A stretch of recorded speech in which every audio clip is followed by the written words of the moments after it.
we challenge and, if necessary, destroy media narratives. I'm George Samueli.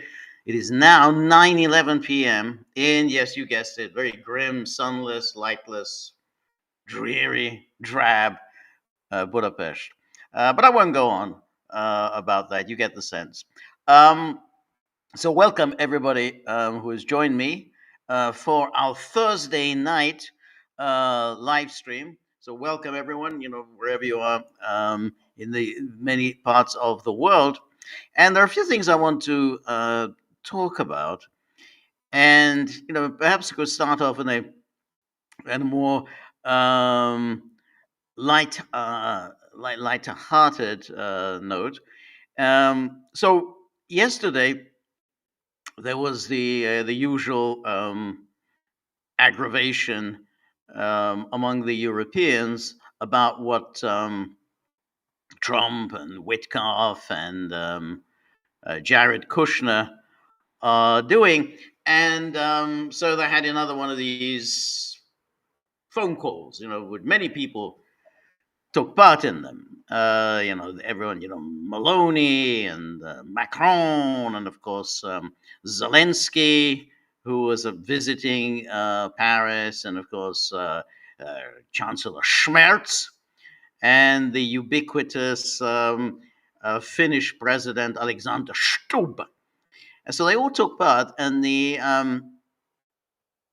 Der Spiegel published a transcript of this phone conversation, and the gravamen of this conversation was that we cannot allow Zelensky to be alone in a room with Witkoff and Kushner and presumably Trump. So clearly there is a great deal of anguish, panic among European leaders about what Trump is up to. So outwardly, they all say, well, we really thoroughly, totally support President Trump's peace efforts. But in reality, they are in somewhat panic mode as to what exactly Trump is up to. So let me just show you then the transcript as published by Der Spiegel, which is Germany's leading news magazine. And here's this. So, and here we have, wir dürfen die Ukraine und Wladimir nicht mit diesen Jungs allein lassen, which means we cannot allow Ukraine and Vladimir Zelensky to be left alone with these guys. And so and basically then they're saying this like it continues. I mean, the headline is in German, but this has been translated, and so this is from Der Spiegel, and it says European leaders apparently harbor deep distrust of the U.S. in the peace talks with Russia and Ukraine. According to information obtained by Spiegel, German Chancellor Friedrich Merz and French President Emmanuel Macron, in a confidential conference call, well, it's not very confidential, with Ukrainian President Zelensky and several top European politicians, issued stark warnings that the U.S. could betray Ukraine and Europe. So there they are, they're all having this conversation. And they're all in agreement. They're all, they're taking part in this phone call, and they're all in agreement that the U.S. could betray Ukraine and Europe. So here's Macron saying there is a possibility that the U.S. will betray Ukraine on the issue of territory without clarity regarding security guarantees. Macron said, according to the English transcript of the call obtained by Spiegel. So that's raised very interesting questions as to who provided this transcript to Spiegel and toward what end. So who benefits from this English transcript? Um, to be honest, if I think about it, I would think it was the Americans who provided this transcript, because it doesn't make the Europeans look particularly good. But I don't know. I mean, I'm still open as to minded as to who provided this transcript, and why was it an English transcript that was given to Spiegel. He added, this is Macron added, he added that there was a great danger for Zelensky. Russia's demands for territorial concessions are one of the most sensitive issues in the negotiations. According to the document, Merz and Zelensky had to be extremely careful. Merz said, Zelensky had to be extremely careful in the coming days. And, so Merz, this is quoting Merz, they're playing games, both with you and with us, Merz reportedly says, likely referring to the two U.S. negotiators, Witkoff and Kushner. These and other statements recorded in the transcript of the conversation illustrate the deep distrust Europeans harbor toward Trump's two confidants. While Europeans have consistently praised Washington's new initiative in public, the documents reveal that in addition to Merz and Macron, other participants in the video conference also distrusted the two U.S. emissaries. Now remember, there was the 5-hour conversation in Moscow, in the Kremlin, after which Witkoff and Kushner got on in their planes and flew straight back to Washington. They didn't stop off to talk to Zelensky in Kiev, and they didn't stop off in Europe to talk to anyone in Europe. So they went straight back. And then, if you recall, and we talked about this the other day, the Russians, in the person of Ushakov, said, well, there were things there that we liked, things that we didn't like, and we made our disagreement clear. But basically, there was nothing very much that came out of that. So, but you can see here that the Europeans are panicking, even though it doesn't look as if anything particular transpired at the during this 5-hour conversation. Anyway, this transcript goes on.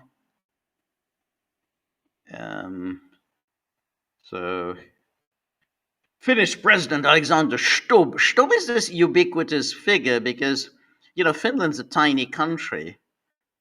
And it's a pretty much a Johnny come lately because it only joined NATO in 2022.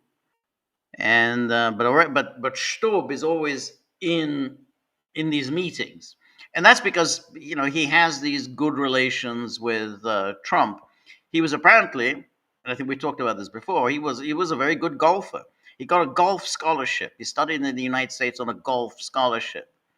It's kind of a nice thing to do, get a golf scholarship. So he played golf, and I think that's the kind of thing that appeals to Trump, and that's Stubb's ticket always to be included in these conversations.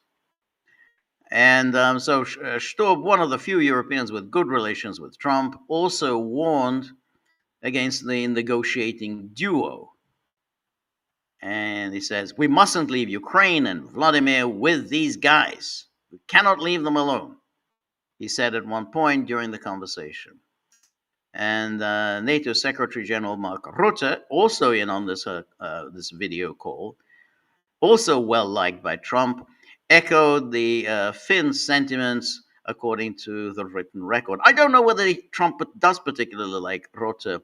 I remember Trump sent out a truth, and he said something like the highly regarded NATO Secretary General. I mean, that's about as backhanded a compliment as you can imagine. Highly regarded by whom? They also echoed the Finn sentiments And he says here, I agree with Alexander. We must protect Vladimir, Rutte said. Stubb declined to comment, and Rutte did not respond to a request for comment from Spiegel. Now, when they start talking about he needs to be protected, protected from what? Protected from signing an agreement. That's all that they're really talking about here, is this panic at the possibility that some kind of an agreement is going to be signed. I mean, this is what it's all about. You know, that, my God, if we leave Zelensky alone with these guys, they might force him to sign a deal. That's the last thing we want. Last thing we want is to bring this war to an end. The last thing we want is that anything should be signed on paper. So when they say we must protect Vladimir, not we must protect Vladimir from assassination or something. We must protect Vladimir from coming under pressure from the Americans to sign a deal. The conference call between the heads of state and government took place on Monday. The Europeans' talks with Zelensky were preceded over the weekend by discussion. So that conversation was on Monday. So that was the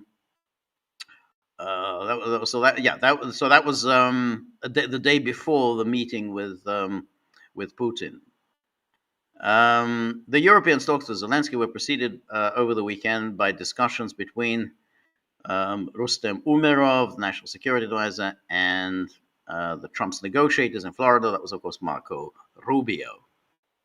And then, and so in addition to Macron, Merz, Rutte, and Stubb, the confidential European conference call on Monday included Polish President Tusk, he's always there, Italian Prime Minister Giorgia Meloni, Danish Prime Minister Mette Frederiksen, Norwegian Prime Minister Jonas Gahr Støre. Well, that's interesting. That's a new face. I haven't noticed the Norwegian Prime Minister taking part. So he's kind of muscled his way into into this little club, and of course, European Commission Ursula von der Leyen and European Council President Antonio Costa. Several participants confirmed to Spiegel that the call took place. Two participants said the content of the call was accurately reported, but declined to confirm specific quotes, citing the confidential nature of the meeting. Zelensky would not comment. And then in Paris, however, it was denied that Macron had spoken of impending betrayal by the Americans. So the Élysée Palace said the president did not express himself in those terms. That's not exactly a denial. He did not express himself in those terms. The presidential office declined to provide details on how Macron was supposed to have expressed himself at the meeting, citing the confidentiality of the discussions. Instead, a reference was made to a press conference that Macron held in Paris on Monday together with Zelensky. I noticed Keir Starmer wasn't in on this call, which makes me think that maybe the British were the ones who spied on this call and then released the transcript. Instead, reference was made to a press conference that Macron had held in Paris with Zelensky. There, Macron repeatedly emphasized the U.S. role as particularly positive. American mediation is taking place, which is a very good thing. It will now exert pressure on Russia. And then the federal chancellery, that's the German chancellery, stated on Wednesday that it would not comment on circulated snippets of the conversation. Merz had spoken at length and publicly about the telephone call, emphasizing the importance of mobilizing frozen Russian assets and transatlantic cooperation.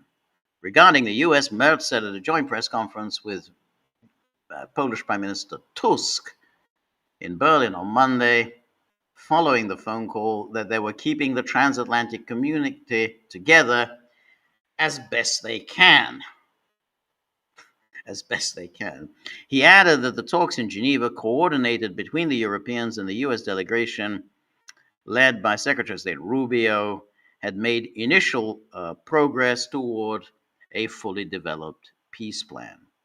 Um, the Europeans would take a clear stance, no decision on Ukraine, and Europe without Ukrainians and without Europeans, no dictated peace over Ukraine's heads, no weakening or division of European unity and NATO.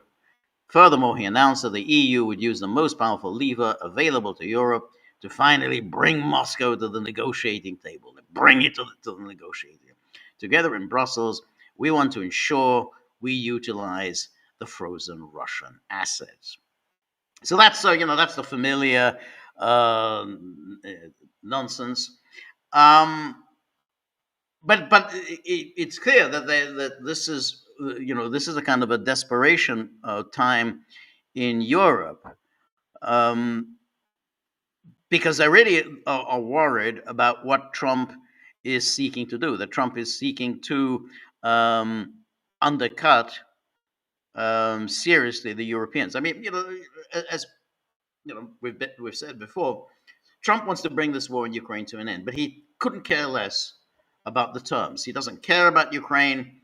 He doesn't care about Ukraine's eastern borders. None of that interests him. He actually wants to bring Russia into the fold and to use Russia as a potential ally against China. That's Trump's thinking. That's very different from the Europeans. The Europeans still want to do their thing, which is to bring Russia to its knees, inflict as many casualties as possible on Russia, damage the Russian economy as much as possible, and to hope that at some point Putin may die, Putin will be overthrown, and their policy will be vindicated. What they're really afraid of, what's concerning them most of all now, is the fear that the war could come to an end if Trump applies sufficient pressure against Zelensky. Zelensky may cave. I mean, it doesn't look like they have a great deal of respect for Zelensky, but this is what they obviously what worries them most is that Trump will just apply this pressure, and then Zelensky will cave just as much as Zelensky seemed to cave in April of 2022 when he was seemed ready to sign that agreement until Biden and Boris Johnson kind of managed to apply enough pressure on him to prevent him from signing the agreement. So this is why there's this great panic, and what they want to do is to essentially present Trump with a fait accompli. I think, without question, what they want to do is to provoke some kind of an incident with Russia that could escalate. I mean, that's the goal. They escalate, and then basically Trump's hands are tied. Because he's NATO, and he can't. If you don't do anything in response to this, then NATO becomes null and void. Then you will preside over the dissolution of NATO. That's what they want to present. Tell him, and Trump will say, "No, I can't preside over the dissolution of NATO, so we have to respond." That's the goal. And a key part of this strategy is, of course, getting their hands on those frozen assets. Because you remember, this is very important to keep in mind. Within the Trump plan, the 28-point plan, he was specific that the frozen assets will not be used by the Europeans. The Americans are going to get their hands on those frozen assets, and they're going to use those frozen assets to finance the reconstruction of Ukraine, and America's going to earn 50% of any projects in Ukraine. That was in the 28-point plan. The Europeans have been saying, no, this money, it's ours. We get to do what we want with it. So that's already an issue of real contention about those frozen assets, leaving aside, and we'll come to that in a minute, leaving aside the whole issue now with Belgium, when Belgium, this De Wever, is really putting his foot down and saying he's not going to cooperate. So Schmerz, the chancellor of Germany, wrote an article in the Frankfurter Allgemeine, once again advocating for this seizure of those Western assets. I mean, not the Western, the Russian frozen assets. So here's the article in the Frankfurter Allgemeine, Germany's leading national newspaper, very prestigious. And here, wir entscheiden jetzt über die Zukunft Europas. So we are deciding now the future of Europe. Russland bereitet sich militärisch auf einen Konflikt mit dem Westen vor und bedroht die europäische Freiheit und Sicherheit. So he's saying Russia is preparing itself militarily for a conflict with the West and threatens European freedom and security. Es liegt in unserer Hand, ein unmissverständliches Signal an Moskau zu senden. So it depends, it's in our within our power to send a unmistakable signal to Moscow. So the rest of it is translated. And so he says here, 2 months ago, I proposed providing Ukraine with a comprehensive financial guarantee for the coming years. He wrote about that in the Financial Times. I think we talked about that. And then this is not merely a technical matter of financing. Russia's invasion of Ukraine represents the most serious disruption to the European peace order since the Second World War. It directly affects us today. To protect our freedom, we are making enormous financial efforts and groundbreaking decisions, for example, regarding conscription. So he's now basically saying, conscription, we're moving ahead with compulsory military service.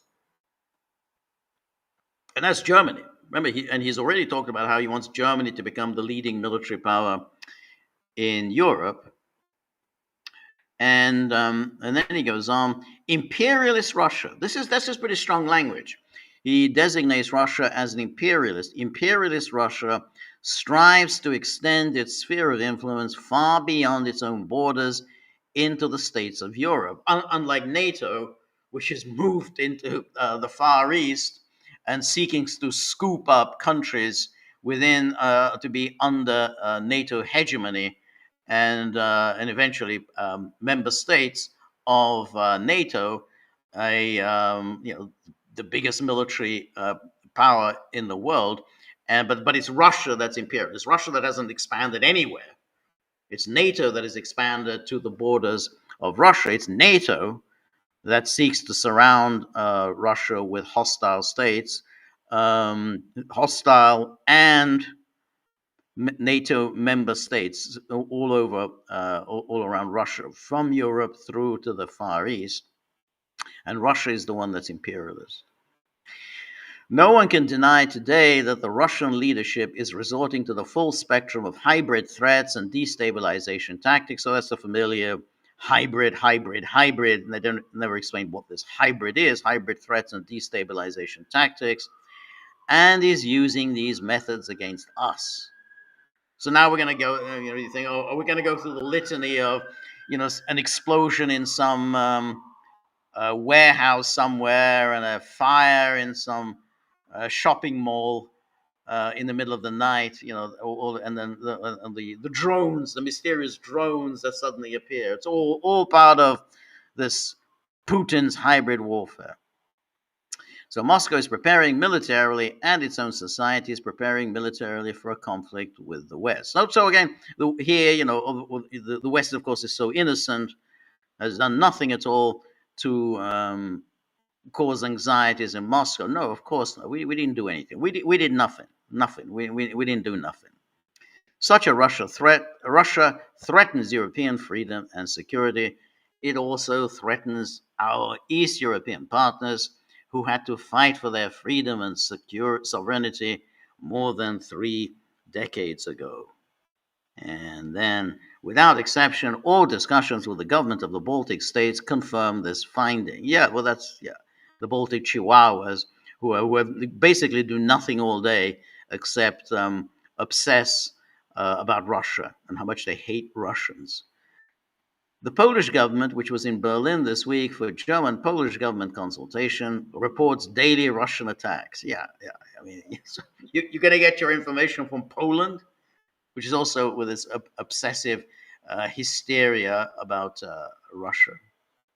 Solidarity with our Eastern European neighbors is not only an obligation stemming from our own history, obligation stemming from our own history. This is how Germany justifies all of its aggressive policies. When it's in the Middle East, when it finances and arms and militarizes Israel, oh, it's because of our history. We have some obligation to Israel because of our history. Okay, what's your what obligations do you have toward the Palestinians, who incidentally um, are suffering because you have empowered Israel? It's a direct thing. I mean, first of all, they're suffering because of Germany's policy towards the Jews, which led to the mass Jewish migration to Palestine. The Palestinians hadn't done anything to the Jews. It was the Germans who had done this. But second of all, after the war, Germany bankrolled this Jewish state. And the victims of that policy were, of course, the Palestinians. So, but you can say, oh, we have this obligation. So we have this obligation towards our Eastern European neighbors. Well, the Eastern European neighbors that presumably what he's referring to is that they were under Soviet rule. They were under Soviet rule because you invaded the Soviet Union. I mean, it was the invasion of the Soviet Union, eventually, which was defeated after enormous suffering, enormous casualty, was finally defeated. Well, there was a price to be paid for that. But they were just liberated. Well, the price to be paid was that the Soviet Union said, well, we're not going to be invaded again, and we need to create this buffer states as protection. And the moment those buffer states disappeared in the aftermath of 1989, 1991, there was Germany again. Germany, as the leading power of NATO, advocating this expansion of NATO up until Russia's borders. So, Germany always this strange kind of myopic view of history. Oh, Eastern Europeans. Oh, well, we care so much about our Eastern Europeans. Well, you didn't care very much about them. But now, so we're going to mobilize the East Europeans against Russia. That's your idea of atoning for what you did in World War II. You're going to mobilize, another bunch of states against Russia. Well, that's very similar to kind of what the policy of the 1930s. You were mobilizing European states against the Soviet Union. That's exactly what Germany was doing. So it's very strange for him. Oh, well, this is our way of atoning for our sins. And then he goes on. The solidarity is not. The question of European independence is being decided today, where our security interests are threatened. Who's threatening Germany? I mean, I'm just kind of curious. Never spells out who's threatening Germany, who's threatening France, who's threatening Mette Frederiksen of Denmark. Who's making any of these threats? The European Commission has now presented its concrete proposal for how we can mobilize the 165 billion in additional 165 billion euros in additional funding for Ukraine. So this 165, that's a new number that they've come up with. That's 140 billion. That's in Euroclear in Belgium, and some 25 billion that they've managed to put together from some other sources. So that you add the two up, and you've got this 165 billion. This funding would be sufficient to cover the financial and military needs for at least next 2 years and for a considerably longer period should other G7 partners join the effort. So that's the key. At least for the next 2 years. What's going to happen after 2 years? Why would anything change after 2 years? Well, it wouldn't.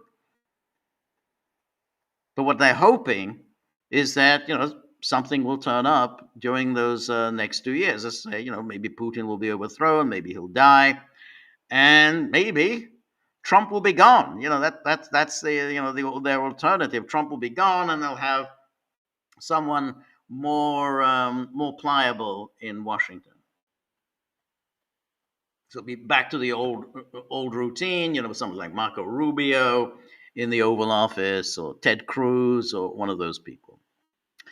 It is therefore in our hands not only to strengthen Ukraine, but also to send an unambiguous signal to Moscow that continuing this war of aggression is pointless.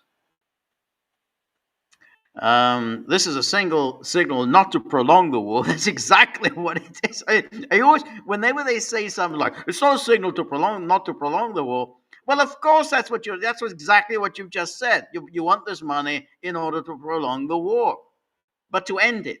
How are you going to end it? I mean,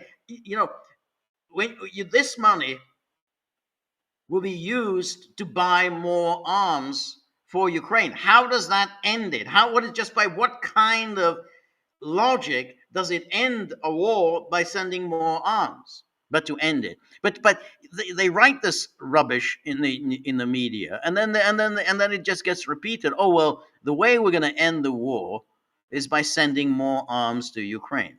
We are sending a signal of European independence, a signal that we Europeans decide to shape what happens on our continent. So that's directed obviously at the United States, because again, it's that money that because Trump had said we're going to help ourselves to these Russian frozen assets. And no, it's our European independence. It's ours. We want first dibs on that money. To send this signal, we must utilize the immobilized Russian assets. It is now possible using this approach proposed by the European Commission. So this is the European Commission has supposedly come up with some legal formula. We'll look at that in a moment. This formula whereby they can use this money without running afoul of international law. I mean, it's a joke, of course. It's ridiculous. But somehow they think, well, now we've got a legal formula, and Schmerz can write his articles in the Frankfurter Allgemeine. Oh, we're absolutely in conformity with international law. We're good to go. Good to go how? Because Ursula von der Leyen, who has no legal background, she says it's good to go. And to do so in full compliance with international law. Imagine that. We are in full compliance with international law. Really? International law, you can't get more unambiguous when it comes to international law. I mean, other things can be quite ambiguous. It's like, well, aggression, what counts as aggression? That's pretty, we can debate what constitutes aggression. But you can't debate the issue of sovereign assets, because that absolutely is being written down in a number of international covenants that you don't touch sovereign assets. You can freeze sovereign assets, but you can't help yourselves to them. So he just made this up. Oh well, we're in full compliance with international law. Now let's remember what is it? We've had Schmerz now talking about conscription. So that's Germany now talking about conscription. So now you have Schmerz talking about raising the debt limit of Germany. Germany is going to massively raise its debt limit. And now with Schmerz, Germany, it plans and is now the leading voice for stealing sovereign assets, a violation of international law. So Germany is now essentially pissing away its reputation for financial probity and discipline, anxiety about inflation.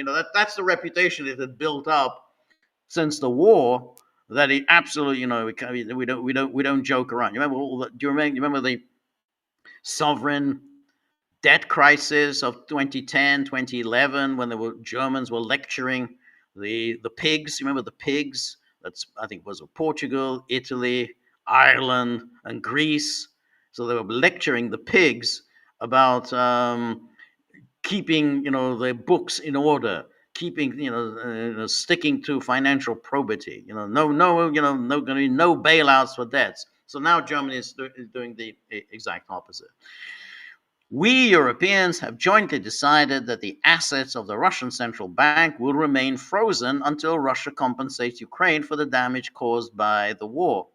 This is exactly how we intend to proceed. We will not seize assets and we will not touch Russian claims. This is a flagrant lie. This is what I mean. He lie after lie after lie. He first of all says, oh, we're in full compliance with international law, when we know it's absolute the violation, a fundamental violation of international law. And then he says, oh, no, no, we're not seizing the assets. What we're going to do is we're going to lend money to Ukraine, and we're going to use these assets as collateral. So we're not seizing assets. We're going to use assets. But the point is, when you lend money and the money isn't paid back, the collateral is gone. That's why you have collateral.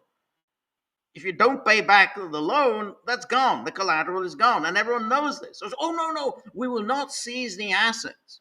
So don't worry. No, we're not stealing money. Well, of course, it will only be under some obligation to return the money to Russia if if Russia starts paying reparations. But Russia isn't going to pay any reparations. Then we're good to go. I mean, Russia's not paying reparations, so we don't have to pay this money back. Says who? Says who that we don't have to pay this money back because Russia hasn't paid any reparation? You've just made this stuff up. You just absolutely made this nonsense up. You have no legal basis for saying this. If you really wanted a legal foundation, you can go and get a legal opinion. You go to the International Court of Justice. That's what it's there for, to provide a legal opinion when you have a question. You go, hey, is it legal to seize sovereign assets? And let's see what the International Court of Justice will say about it. Well, of course, they're going to say, no, it is not legal under any circumstances. So that's why they haven't done that. So they just made this up. Ursula von der Leyen has said, oh, yeah, it's legal. We're in conformity with international law. We're not seizing assets. No, there's no seizure here. We're just using it as collateral, which when the debt isn't paid off, the collateral is gone. At the last European Council meeting, I already emphasized that we must share all the financial risks of this step. For me, shared means that everyone bears the same risk in proportion to their economic capacity. We must agree on this principle politically and then implement it in a legally binding way. So why then is if it's all legal, why are you suddenly talking about the financial risks?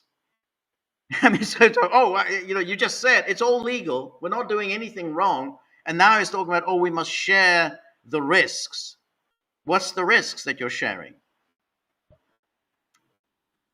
We must agree on this principle politically and implement it in a legally binding way. It would be unacceptable if a single country were disproportionately burdened in this process. So this is directed at Belgium. I fully understand that the Belgian government, in particular, where a large portion of the frozen assets are located, cannot rely solely on political promises. The concerns must be addressed in the upcoming discussion on the specific legal texts. These discussions must begin immediately and be concluded swiftly. However, this requires a political signal from European heads of state and government. It's up to us to forge ahead on the path of European sovereignty. If we're serious about this, we cannot leave the decision to other non-European states. So he's constantly, he's really concerned about the Americans. That the Americans are going to deny us the right to steal this money. We demand the right to steal this money, and the Americans are trying to stop us. So that suddenly becomes a matter of, oh, sovereignty. It's our sovereignty, our independence. You mean sovereignty and independence means the right to steal.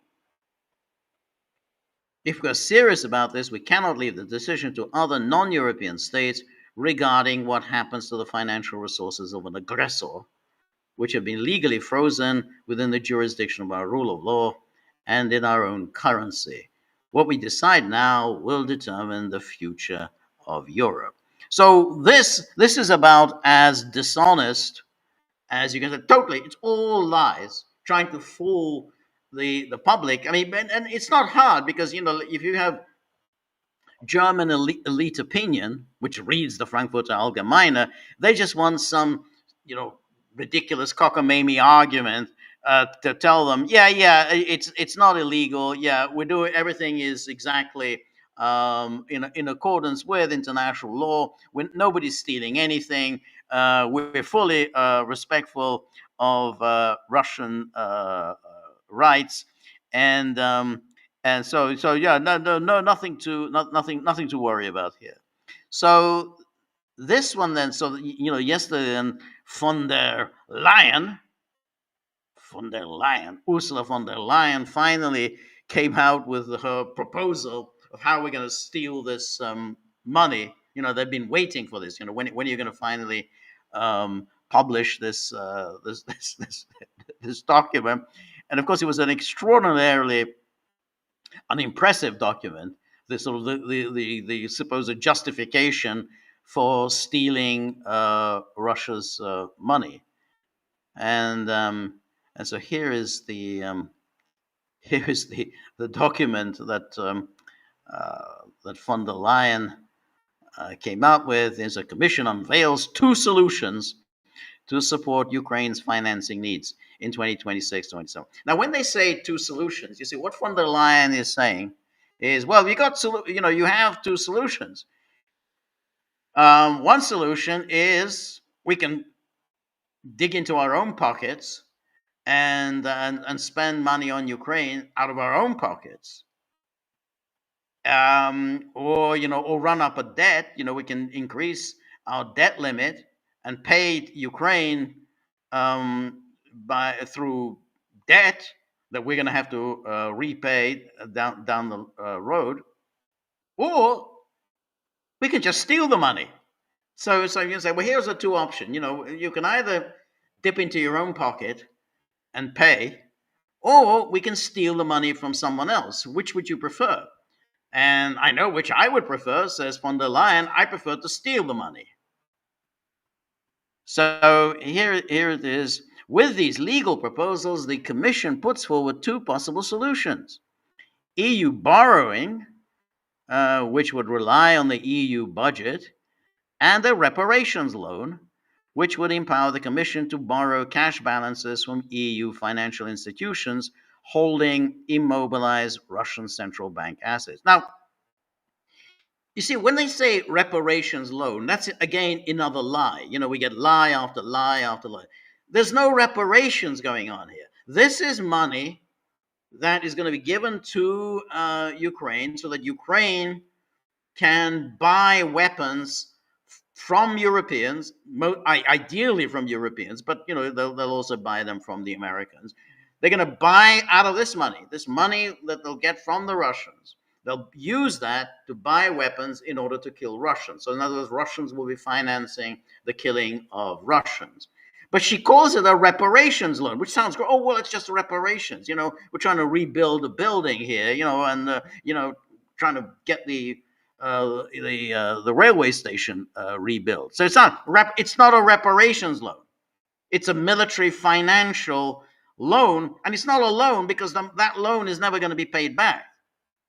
It's a gift. So it's a reparations loan, which would empower the Commission to borrow cash balances from EU financial institutions holding immobilized Russian central bank assets.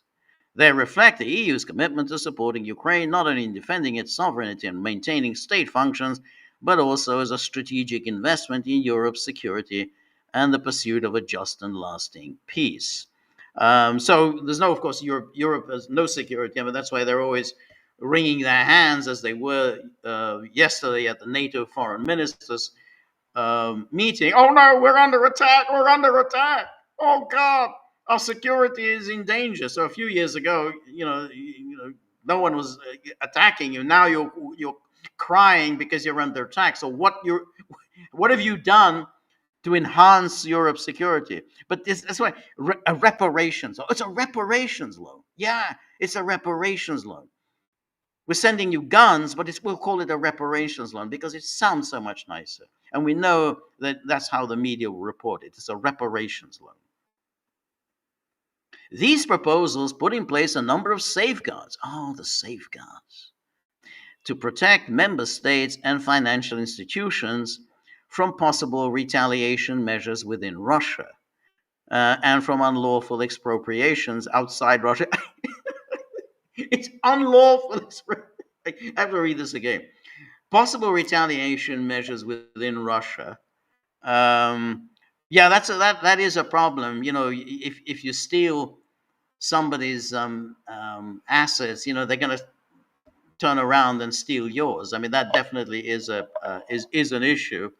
And then unlawful expropriation. So when we steal money, that's lawful expropriation. But when somebody does it to us, that's unlawful. That's their understanding of international law. It's unlawful expropriations outside Russia, notably in Russia-friendly jurisdiction. What are these Russia-friendly jurisdictions? What are they? What is she referring to? Where is this Russia-friendly jurisdiction? In other words, it's other parts of the world that would presumably they are not under the control of the EU and NATO. So there's unlawful expropriations. So that's unlawful. We are lawful. We're in conformity with international law because we say so. To cover any residual risk, the package includes a strong mechanism of solidarity backed by bilateral national guarantees or the EU budget. Okay, to which the Belgians will turn around and say, fine, then put the money in escrow, put up 140 billion euros in escrow, and that way, should Russia come and say, we want our money back, then Belgium will be compensated. But they're not prepared. So, the package includes a strong mechanism. Anytime they use a phrase like strong mechanism or robust, a robust mechanism, then you know they're lying. A strong mechanism of solidarity backed by bilateral national guarantees or the EU budget. What are these bilateral national guarantees? While the proposals comply fully with European and international law, yeah, really? Yeah. Do tell us what international law do they comply with? They also maintain the integrity of the union's financial market and the euro's status as a global currency. This is the kind of twaddle they come up with. It's just garbage. I mean, of course, it's not in conformity with international, and of course, it completely undermines the European Union's reputation as somewhere where you can park your money in security. Because who the hell is going to put their money in the European Union if there's a chance that they could help themselves to your money? And of course they will do it. I mean, if you're Mohammed bin Salman, why are you going to put your money in Europe? You think, oh, they're not going to do it to me. They'll do it to Russia, but they won't do it to me. Why wouldn't they do it to you? They could they could easily turn around and say, well, we don't like the way you treat women. We don't like what you did to Khashoggi. We don't like your warlike policies. We don't like what you did in Yemen or whatever. There's always some excuse. We're going to help ourselves to your money. You totally damage your reputation as an engine of financial property. And then von der Leyen, with today's proposal, we will ensure Ukraine has the means to defend themselves and take forward peace negotiations from a peace position of strength. We are putting forward solutions to help cover Ukraine's financial needs for the next 2 years, support the state budget, and strengthen its defense industry. Oh, that's your idea of reparations, as well as its integration into the European defense industrial base. We are proposing to create a reparations loan. It goes again. Using the cash balances from immobilized Russian assets in the EU with strong safeguards, they're robust safeguards for our member states. We are increasing the costs of Russia's war of aggression, and this should act as a further incentive for Russia to engage at the negotiating table. Now, of course, they know perfectly well that it's not even going to remotely, bring Russia to the negotiating. They've been doing this nonsense now for almost 4 years. Sanction this, sanction that, and that doesn't do anything. And so it's not going to have any impact. But it's something nice to say. Oh, this is the way we're going to go to peace because it's going to bring Russia to the negotiating table. Why would it?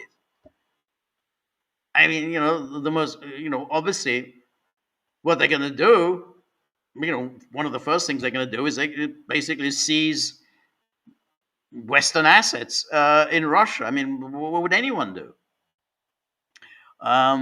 Is she going to compensate those who lost their assets? Of course, she's not going to compensate anyone. And then, of course, you've got the issue of the Belgians, because that's where Euroclear is, and 140 billion for a country with a population of 12 million. It's a very small country. That's a serious change. And if Belgium suddenly is hit with having to come up with 140 billion euros, that would pretty much bring the country to a halt. It'll be the end of Belgium as any kind of a viable independent state. And then so here then is Politico, which typically has this how Belgium handed Putin an unexpected victory. So that's their take, that it's a victory for Putin. The bloc's leaders will aim to agree on a final plan for how to stop Ukraine running out of money when they meet in December the 18th. But as the clock ticks down, one key problem remains. Can the EU's most senior officials, Ursula von der Leyen and Antonio Costa, persuade De Wever to change his mind? So far, the signs are not good. And so De Wever says, I'm not impressed yet, let me put it that way. We are not going to put risks involving hundreds of billions on Belgian shoulders. Not today, not tomorrow, never. The American side has quietly but firmly let Brussels know that they have their own plans for the funds. That is an embarrassment. They said, nah, I think you're not going to take this money. When EU sanctions envoy David O'Sullivan traveled to Washington during the summer, US officials told him bluntly that they wanted to hand the assets back to Russia once a peace deal was done, according to two senior diplomats. I don't think that's quite what they said. And that's why Trump is increasingly impatient for Kiev and Moscow to agree to a full peace treaty. True to their word, the Americans' original 28-point blueprint for an agreement included proposals for unfreezing the Russian assets and using them for a joint Ukraine reconstruction effort, under which the US would take 50% of the profits. And the concept provoked outrage in European capitals. There's always outrage. These Europeans, they're very good on feeling outrage. Kaya Kallas she's a good one for being outraged. Where one shocked official suggested Trump's peace envoy Steve Witkoff should see a psychiatrist. If nothing else, Trump's desire for a speedy deal with Putin and his apparent designs for the frozen assets lit a fire under the EU's negotiations with De Wever. And here is the this is number 14 of the 28-point plan. It says frozen funds will be used as follows. $100 billion in frozen Russian assets will be invested in US led efforts to rebuild and invest in Ukraine. The US will receive 50% of the profits from this venture. Europe will add $100 billion to increase the amount of investment available for Ukraine's reconstruction. Well, that's interesting. That's so Europe has to come up with another 100 billion to increase the amount of investment available for Ukraine's reconstruction. Frozen European funds will be unfrozen. The remainder of the frozen Russian funds will be invested in a separate US-Russian investment vehicle that will implement joint projects in specific areas. So that's part of the Trump plan to bring Russia in from the cold. So there'll be this US-Russian investment vehicle. That's the rest of the money. This fund will be aimed at strengthening relations and increasing common interests to create a strong incentive not to return to conflict. This is what called this anguish in Europe. Basically, Europeans get nothing. It's basically that's not only does Europe get nothing, they're going to have to shell out their own money for reconstruction. But as the night draws in, so we're back to Politico. As the night draws in, the mood is darkening. Amid delays, continuing failure to agree on a way forward, bad-tempered briefings have been aimed at De Wever, and increasingly also at von der Leyen in recent weeks. She has held off the decisive step of publishing the draft legal texts. Yeah, because there's nothing legal about them. I mean, it's a joke. The draft legal text that would enable the assets to be used for the reparations loan. Merz is particularly agitated. He worries that it will be his country's taxpayers who have to step in unless the asset loans goes ahead. So it's understandable, they say, oh yeah, Belgium, let Belgium foot the bill. I can't really expect Germany's taxpayers to foot the bill because that's pretty much the end of my political career. If Germany's taxpayers have to now shell out money for Ukraine alone. I see the need to do this as increasingly urgent, German leader told reporters on Friday. Ukraine needs our support. Russian attacks are intensifying. Winter is approaching, or rather, we are already in winter.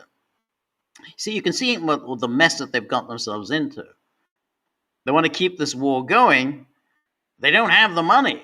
I mean, you can dip into your pockets. No, thank you. Don't have the money. You want to increase your debt? Well, no, thank you, because the debt is already outside of the EU norms of the size of the debt. And then De Wever, in the words of one diplomat, is still pleading for other options to remain in play. Two alternatives are in the air. The first would ask EU national governments to dig into their own coffers to send cash grants to Kiev, a prospect most involved think is unrealistic given the parlous state of the budgets of many European nations. Yeah, so we can't afford it, so we have to steal it. I mean, I can't afford it. I mean, I'm sorry, just don't have the money. But here's some money that we can steal, and that's going to solve our problems. And then the other idea is to fund a loan to Kiev via joint EU borrowing, something frugal countries dislike because it would pile up debt to be repaid in future generations of taxpayers. We are not keen on that, the diplomat said. The principle of saying Russia needs to pay for the damage is right. So, yeah, we're not keen on that. So we say Russia pays the damage, and then Belgium will be on the hook. And then in a letter to von der Leyen, De Favre underlined his opposition, describing the reparations loan proposal as fundamentally wrong. I am fully cognizant of the need to find ways to continue financial support to Ukraine, he wrote in this letter. My point has always been that there are alternative ways to put our money where our mouth is. When we talk about having skin in the game, we have to accept that it will be our skin in the game. Um, so as I say, they're continuing with this nonsense, and Belgium is saying, look, we're going to be on the hook, and then the favor did a kind of an amusing television interview. I want to just show the transcript of this interview of the favor. Yeah, so here we have. Let's take a look. He's becoming a kind of the new Viktor Orban. Who would have thought that the Europeans were already planning on being without Viktor Orban next year, but now they've got a new Viktor Orban to deal with in Belgium. This is the heart of the EU. And so here is this the interview. Bart de Fever, Moscow has made it clear to us that if its assets are seized, Belgium and I will feel the consequences for eternity. The Prime Minister spoke on Monday evening at Beaux-Arts in the prestigious setting of the Great Catholic Conferences. The Flemish nationalist, known for his reserve, spoke more personally about his experience. And here we have the issue of frozen Russian assets. This is the question. The issue of the frozen Russian assets is taking up a huge amount of your time and energy. Is that fair? And so he answers, well, the pressure surrounding this issue is incredible. I have a team working day and night on it. It would be a nice story taking money from the bad guy, Putin, and giving it to the good guy, Ukraine. But stealing frozen assets from another country, its sovereign wealth funds, has never been done before. No, it has not been done before. And of course, as he rightly points out, it wasn't even done in World War II. This is money from the Central Bank of Russia. Even during World War II, Germany's money wasn't confiscated. During a war, sovereign wealth funds are frozen. And at the end of the war, the losing state must relinquish all or part of those assets to compensate the victors. Okay? And then he says, but who really believes that Russia will lose in Ukraine? Yeah, that's the point. Yeah, if a country is lost, then you can start imposing terms. Oh, we're going to help ourselves. But the point is that that's part of the peace negotiations. And then the country with the frozen assets, the possessor of the assets, agrees to release some or all of the assets for whatever goals the victors have in mind. So that still would be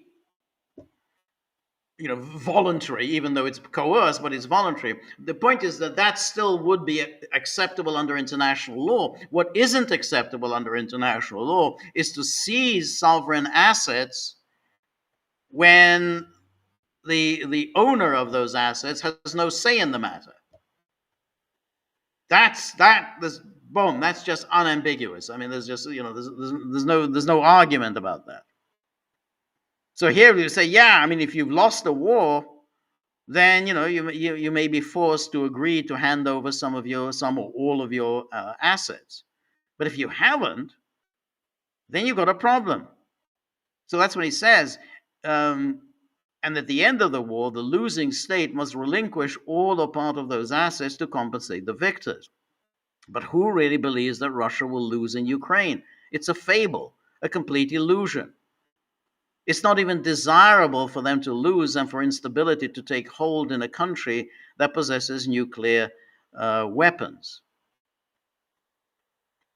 So what he's saying is that we shouldn't even wish for Russia to lose. That's very different. Remember, this is very different from what the EU leaders have been saying. This is what Kaya Kallas said. Said we want Russia to lose.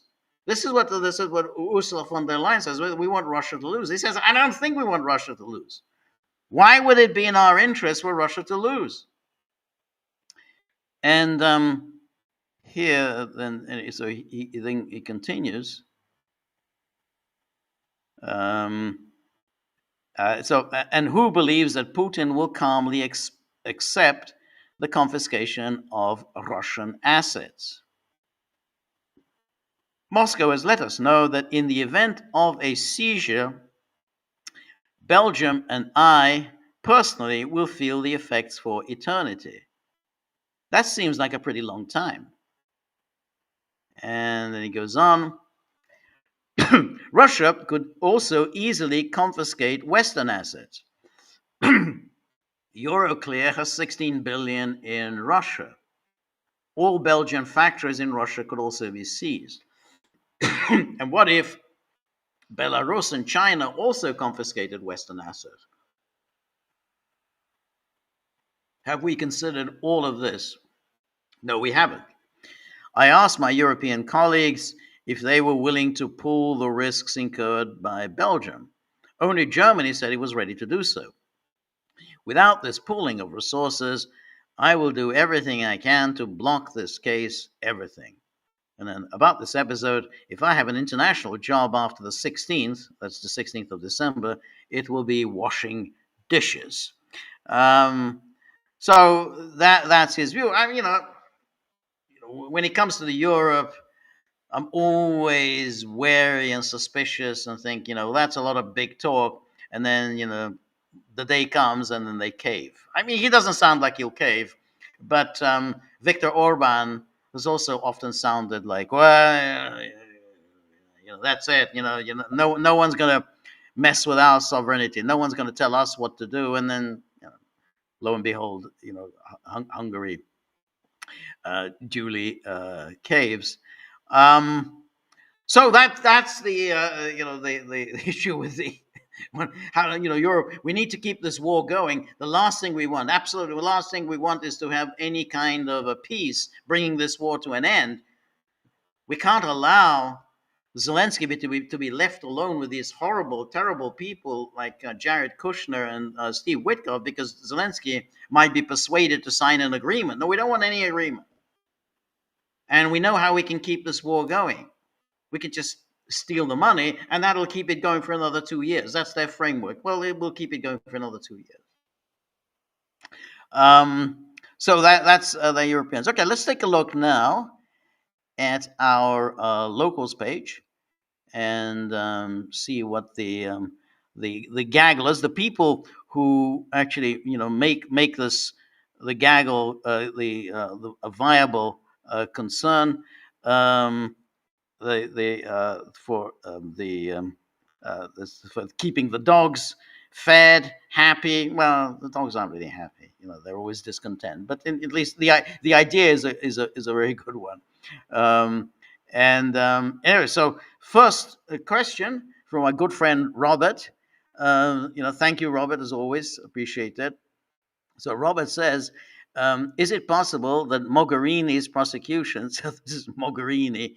This is the former foreign minister. She was the Kaya Kallas of her day, though she was smarter than Kaya Kallas. So it was Mogherini who was the foreign minister. I think was she the foreign minister during the Crimean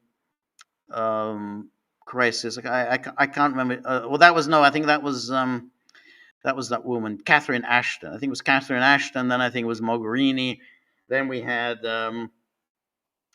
Borrell, and now we've got Kaya Kallas. So that's a very undistinguished group of people. She's now stepped down. This is what I read today. She stepped down as the head of the College of Europe. Where they're training diplomats. So I think I'm going to put in for that job. Can I be president of this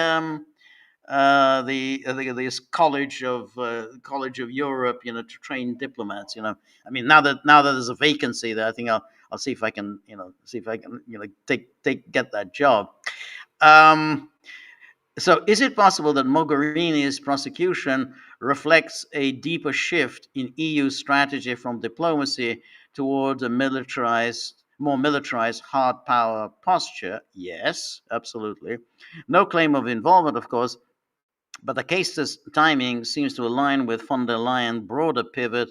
Are we watching an institutional purge of Europe's old peace first diplomatic class? That's a very I think it's a very shrewd insight, and I think as to what's going on here, because it's very much everything is becoming very centralized and dominated by von der Leyen, and she has staffed the sort of the EU military security bureaucracy with people, from the Baltic countries. All it's full of, I think the EU defense minister, so to speak. I mean, is also from one of the Baltic states. So we get the foreign minister from a Baltic state, defense minister from a Baltic state. So she's absolutely aligning the EU with the most hawkish, most militaristic posture. So I wouldn't have said Mogherini was exactly a kind of peace first diplomacy person, but obviously more so than the way the EU has become under the leadership of von der Leyen. So that may very well be. Why have they suddenly seized on her? And of course, she's being pushed under the bus. No one's saying anything. Oh well, she's a very fine person. A woman of integrity and so on. No, she's being forced out. As I say, she's resigned from she was president of the College of Europe. So there she was, head of this college, training diplomats. Well, that's it. You're not going to be doing any more training. So there are no criminal charges yet against her, but she's already been forced out as the president of this College of Europe. So I agree with you. I think that is what's behind all of this. Von der Leyen is really turning the EU into more than just an adjunct of NATO. I mean, it's almost like the leader of NATO. It's like the EU is the political arm of NATO. The only thing she is concerned with, and the only thing that Kaya Kallas is concerned with, is Ukraine. This is their moment to get this war. I mean, that's what they're after.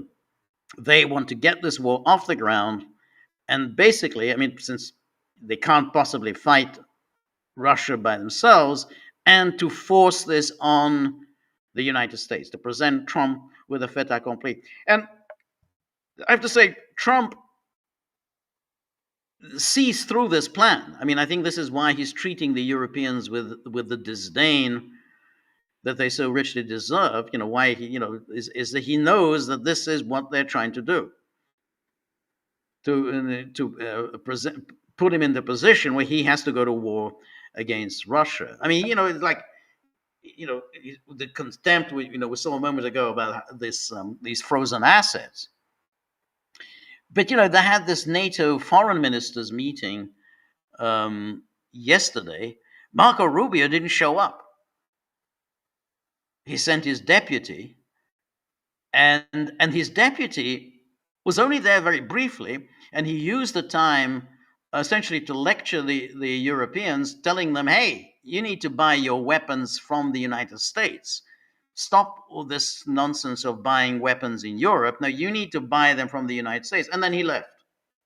So Trump is obviously, the word has gone down from Trump, is to treat the Europeans with as much contempt as possible, because their goals are absolutely not the goals of the United States. The United States doesn't want to get involved in a war with Russia. Shooting war with Russia would be absolutely catastrophic. Um, so, but that's absolutely what von der Leyen and her creature, Kaya Kallas, is her creature. That's what they're determined to do. Anyway, thank you so much, Robert. Really appreciate that question. I agree with your comment. And then here is Marty. Always very good to see you, Marty. And he's presented us with a picture of Hexeth, Pete Hexeth, the the hapless minister of war. No, that's not minister of war. Secretary of war in the Trump administration. It's kind of interesting that he, as we were talking the other day. I mean, well, obviously, there's been this now. The Pentagon Inspector General has published the report on Signalgate. You know, I couldn't care less about Signalgate. I mean, I think it's always been, you know, who the hell cares? You know, whether security breach. You know, I don't care. But it is obviously damaging to him. But he obviously he will survive because you know, Trump also doesn't care about the security, though. I mean, you know, his obviously unsuitability for this position. I mean, it was just manifest. I mean, how you know, the idea of setting up a conversation on Signal, but okay, but he'll survive. Trump doesn't care, you know, one bit about security breaches. Um, the issue of the attack on the boat in the Caribbean back in September, you know, that could be more damaging to Hexed. But even there, I think what they're going to do, and I think we're already getting a sense of this, their defense is going to be, well, you know, you remember they hit the boat, um, and then they came back and hit it again, even though they could see that there were two survivors from the first hit who were clinging, you know, clinging to the remains of the boat. So they're clinging to life. There's obviously, under the Second Geneva Convention, there's an obligation to save the lives of any sailors who are in distress. You save their lives. You're obligated to provide medical treatment, and then, you know, you can take them into custody. But you're not supposed to just go and shoot the remaining sailors. But what they're doing here, what their defense is that well, the issue is that they were still in combat. They were effectively combatants. I mean, it's quite absurd. But you could see there's an article in the New York Times today, and you're getting a sense of how they're going to defend themselves from this obvious violation of international law. And so here, there's a headline in the Times: U.S. military's boat strikes planning takes on a new significance. um, and then it goes on. Before the Trump administration began attacking people suspected of smuggling drugs at sea, Defense Secretary Pete Hegseth approved contingency plan for what to do if an initial strike left survivors. The military would attempt to rescue survivors who appear to be helpless. Okay, so that's in accordance with international humanitarian law.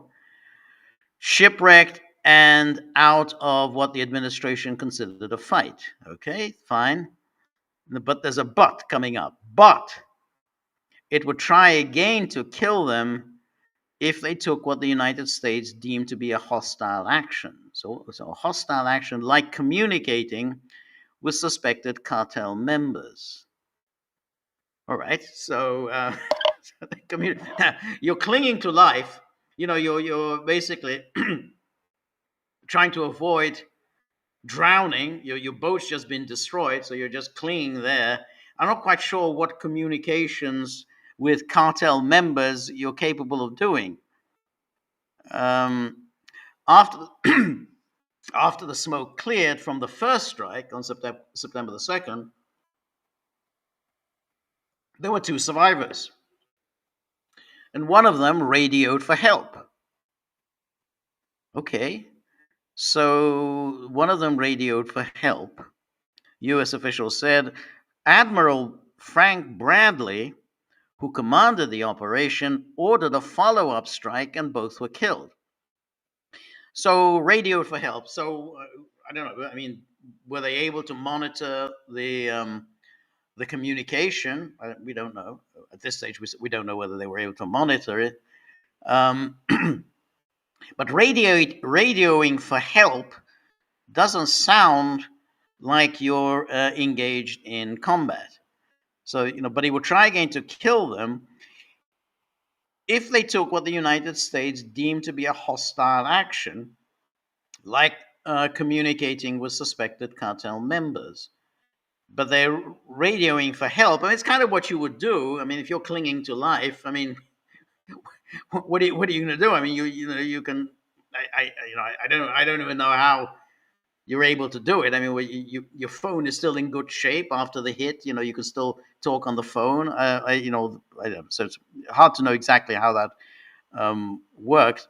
Under the plans Mr. Hegseth had approved, Admiral Bradley interpreted the purported communications between the initial survivors and colleagues as meaning that the survivors were still in the fight, rather than shipwrecked and helpless people whom it would be a war crime to target.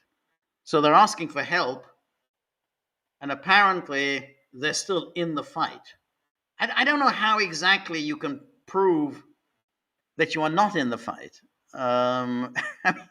You've just been hit, and you're desperately trying to get somebody to help you. Otherwise, you're going to drown.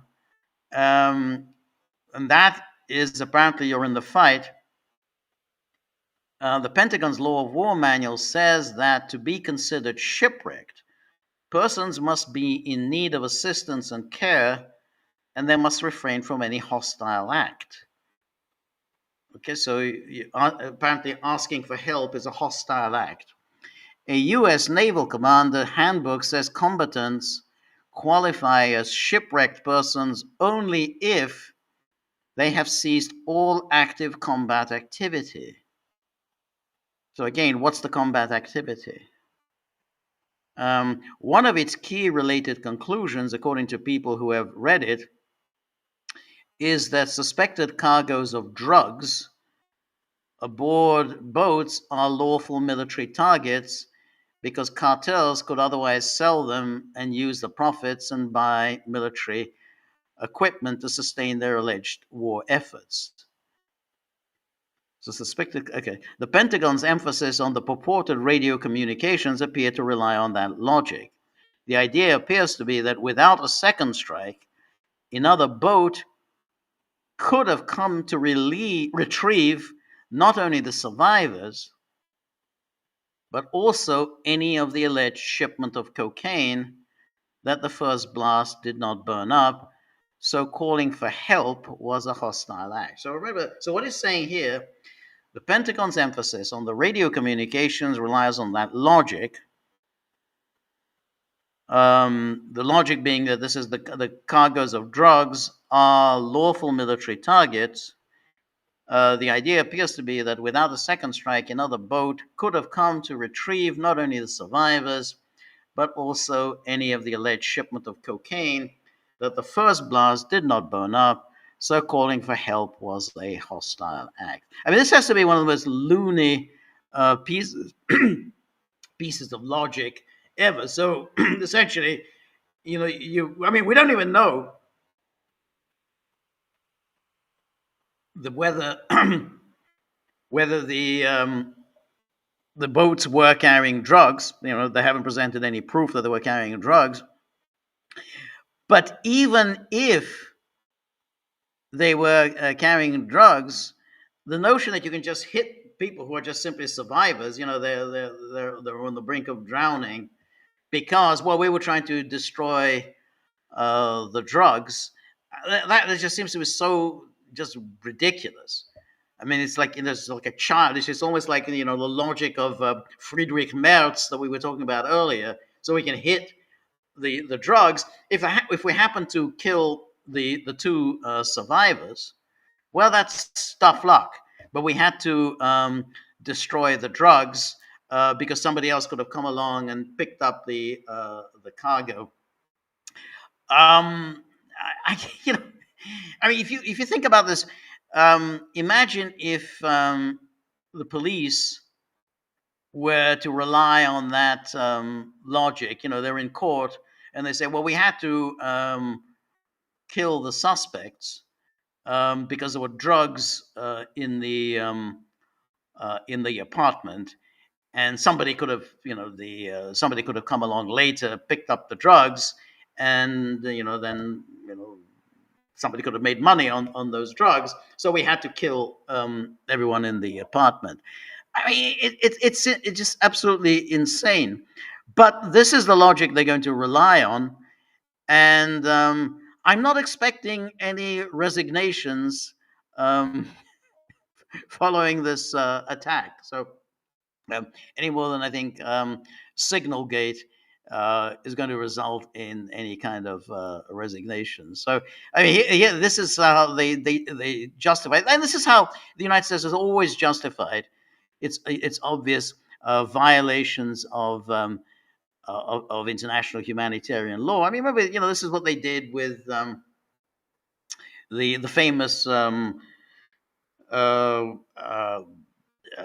Reuters reporters when they all, which was the famous WikiLeaks. What was it called? Collateral murder. The tape. They just went in. They hit first.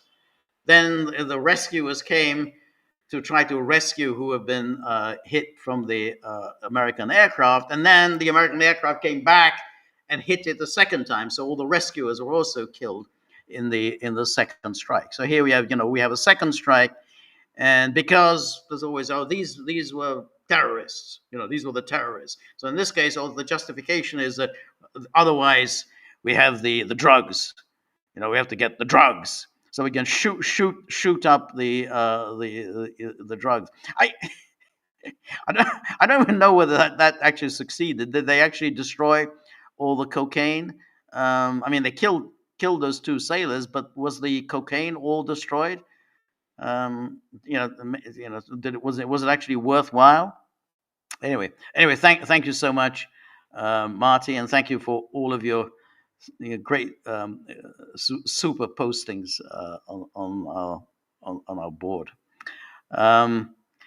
And here we have Cynthia. Always very good to see you, Cynthia. Thank you so much, Cynthia, for your generosity. And as I always say, Cynthia is our resident film critic, film scholar, and film expert who always provides us with the wealth of her great knowledge of cinema, wealth of information, and it always keeps us informed about the films that we screen here, and we learn so much about what the filmmakers, what was involved in the production, all the issues, and of course, also she provides us with her knowledge about the aesthetics of cinema, the editing, the music, and so on. So, and we've got a new um, poll for a screening of for next week, and so please, everyone who hasn't voted yet for the Monday night screening, please vote. The theme is World War II and moral ambiguities, and I think there's some interesting titles there. And at the moment, it's still a pretty close race, but I think we want to get people to when we've done with the today's live stream. Please, if you haven't voted, vote. And so, you know, really looking forward to the screening next week, and of course, looking forward very much to learning from Cynthia. So, thank you so much, Cynthia, for all of your great efforts. Anyway, Cynthia asks, Gilbert Doctorow said Trump wants to withdraw from Ukraine since he's driving Russia closer to China. Yeah, yes, that's exactly right. That's Trump's logic. I agree with that. Yet he still wants to keep a huge military footprint in the Middle East. Yep, that's what he said. Through Israel, of course, and extend it into Latin America. Yes. And since Latin America is mostly pro Palestine, excluding Argentina and Paraguay, is Trump's primary motive for expanding a military presence there to turn the whole region into a pro Israel powerhouse? That would explain why Trump is backing Machado, who is very pro Israel.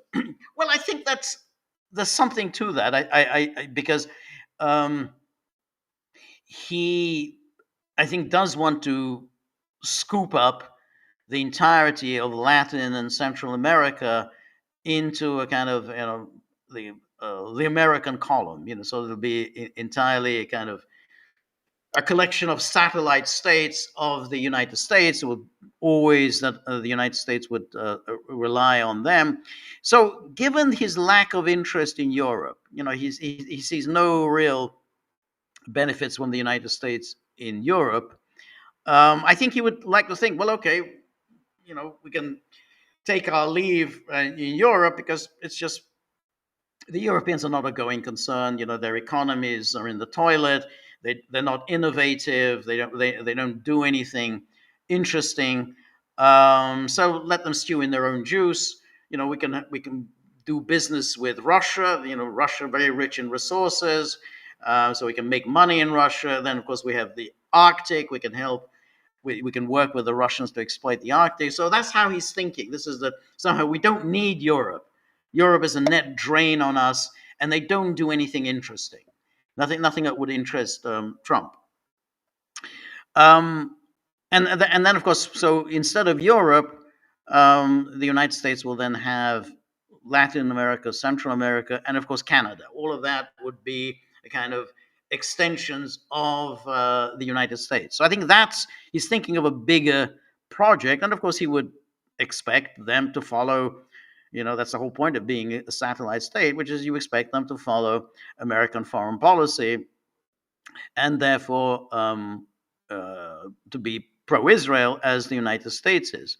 So I think that's part of it, but I think it's much more. He's thinking about turning the Western Hemisphere into the American empire. So he probably sees the NATO era as something that's in the past. That's gone, been and done and gone.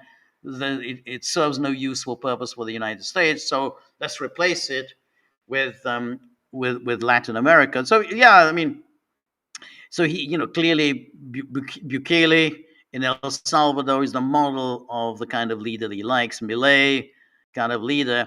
But it's not easy to do this in Latin America because, of course, you have all people like Lula. Lula's not a great fan of Trump, so he's got has some real problems there.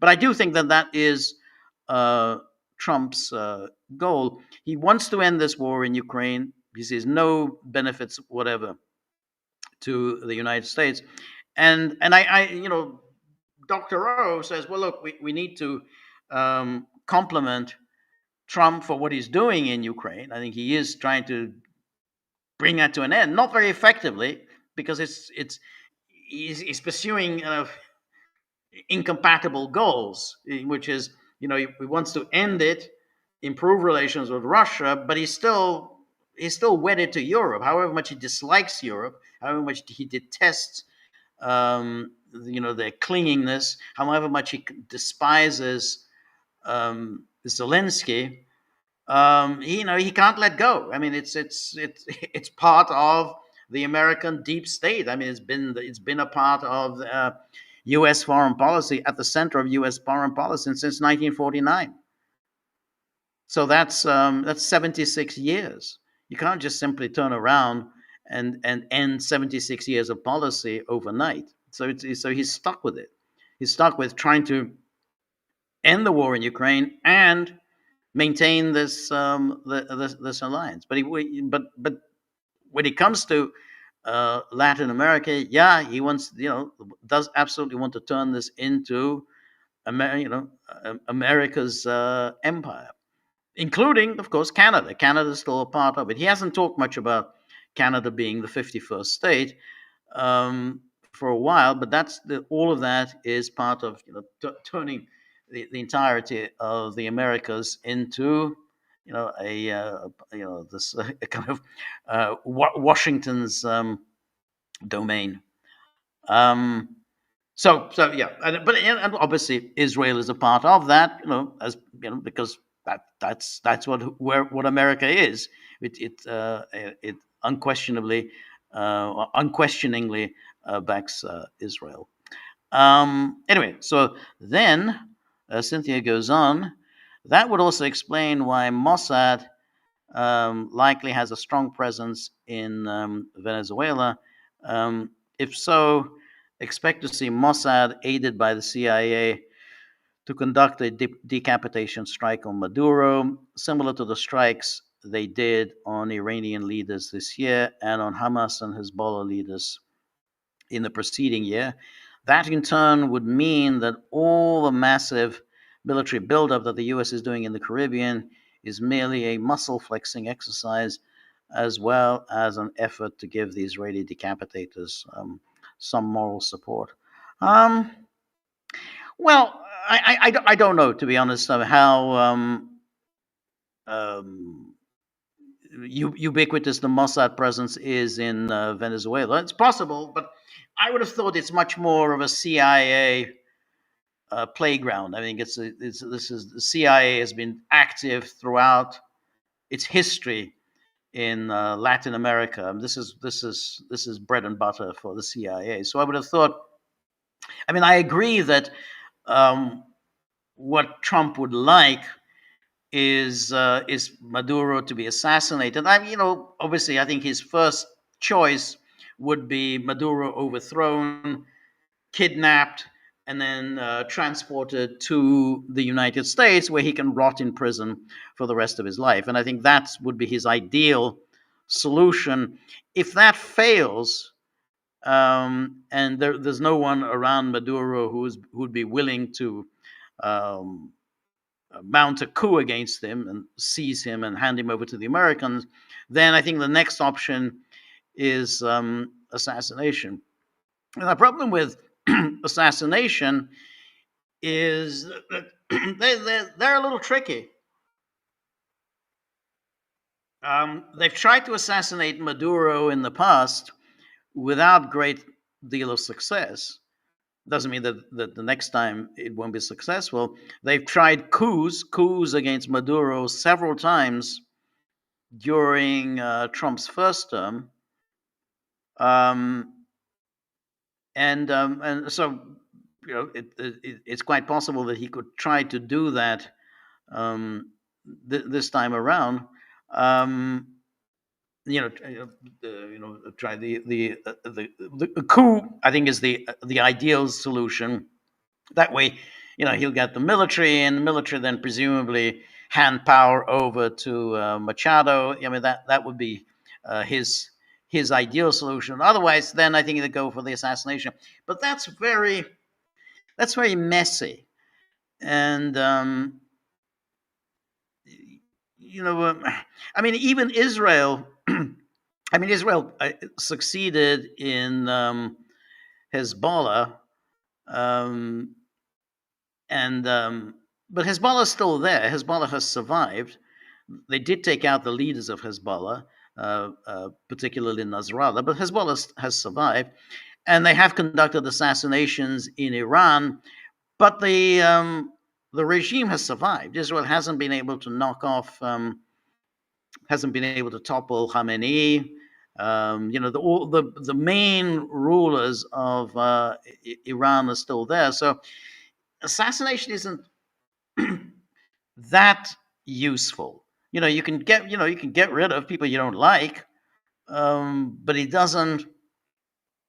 It doesn't really get you the kind of success. I mean, the United States wants the whole Maduro regime, that whole radical regime gone. Um, I'm not at all sure that just assassinating Maduro would necessarily lead to that. Maybe it might do that. So yes, I mean, I'd say it's possible that Mossad is involved in Venezuela, but I tend to think it's much more of a CIA operation. And the record of the CIA in carrying out assassinations in Latin and Central America, has been mixed. Um, they did assassinate Trujillo in what was it? That was in the Dominican Republic, so that was successful. Um, but they tried to assassinate Castro over many years. But that plan never materialized. So these, it just may be a lot more difficult um, than than one would think. And I think it's maybe it's just easier to do those things in the Middle East than yeah, for all sorts of reasons. I think the Iranians and Hezbollah really didn't take the most elementary security precautions. I mean, you got they know Israel is coming after you, and you're using your phone. I mean, I kind of feel that Maduro probably the people around Maduro are probably shrewder than that. They probably will not make the kinds of mistakes um, that Hezbollah and some of the Iranians made in order to make life easier for the Israelis. So, it could work, and even with Soleimani made a number of serious mistakes. I mean, he was the Americans kind of set up a mission for him. I mean, what kind of a fool believes? Well, no, he's not a fool. I think it's unfair. But what kind of a person believes anything the Americans tell you? Oh, we want you to, work on a mission. Maybe we can sort of, end this on these attacks on us in Iraq, and so maybe you'll go make do a send you on a mission in Iraq for to bring peace. Between the pro-Iran rebels and the Americans, and he goes there, and then of course he's killed. Um, so I mean, I'm not sure that Maduro will make those kinds of mistakes. So it may be more difficult to to um, to carry out this kind of assassinations. Well, having said that, I mean, the Americans might succeed, but I think it's going to be more difficult in Venezuela to do this sort of those hits than they were in Lebanon and Iran. Anyway, thank you, Cynthia. And then Cynthia goes on. Plus, unlike Russia, Venezuela is very much low-hanging fruit, as you put it, George. In fact, in the eyes of the U.S., all Latin American nations are low-hanging fruit, whether friendly or not to Israel. That's because none of them have nukes. So if one of them gets a nuke, the U.S. will stop picking on them. That's likely why Trump wants to stop picking on Russia and start picking on Venezuela, which is also not at all friendly to Israel, making it especially ripe for picking by the U.S. Well, that's very interesting. It's true that obviously, Venezuela is a pushover in comparison with Russia. Yeah, low-hanging fruit. However, Trump doesn't really have the luxury of allowing for any American casualties, because that's really the key. He can embark on trying to overthrow Maduro. I think the American public and even MAGA will go along with it. What do they care about Maduro? Yeah, he's a communist. They'll believe the stuff about, oh, he's a drug trafficker. Fine, they'll believe all that. But will they accept American casualties? I don't think they will. I think that you can only undertake this kind of regime change war if there are no American casualties. It's what Clinton did when he started bombing Yugoslavia. That was also low hanging fruit, and it could work only as long as Americans were safe from any serious retaliation by the Serbs. And that's it. There were no American casualties. That's what matters. Now, the issue of the nuclear weapons, and I think that's where nuclear weapons are quite useful, in that militarily you may be weak, but if you have a nuclear weapon, you can say, well, all right, that's our deterrent, our deterrent of last resort. Yes, you'll be able to defeat us militarily, but we still have the nuclear weapon that we could use against you, or we might use against you. So there's always a risk there.